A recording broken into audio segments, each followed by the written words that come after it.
Ciao ragazzi, appena sono tornata a Taranto, appena giuliata a Iaris, indovinate, ma hanno fermato i carabinieri. Ma che tengono una calamito?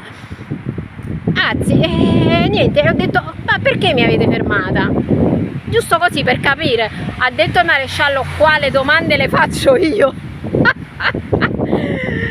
Dato che, vabbè, sto per rinnovare l'assicurazione, proprio mancano proprio giorni, insomma, mi sentivo un po' in colpa, ho detto, vabbè, ho detto mi costituisco.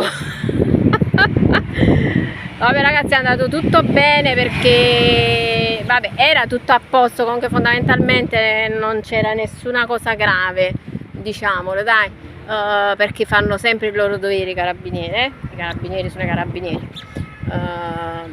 E niente, praticamente ragazzi ho detto, ma se caso mai trovate qualcosa che non va, dove mi portate? Mi portate in carcere?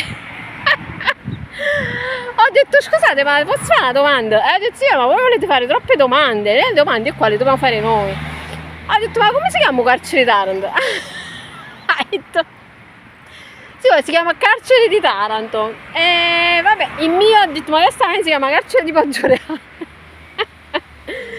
Ho detto comunque il mio sogno è visitare, vabbè, perché a me piace fare, esplorare, no? Visitare i posti. Ho detto a me c'è un sogno nel cassetto di visitare il carcere, però ho detto vabbè, voglio solo visitare, non è che voglio rimanere là.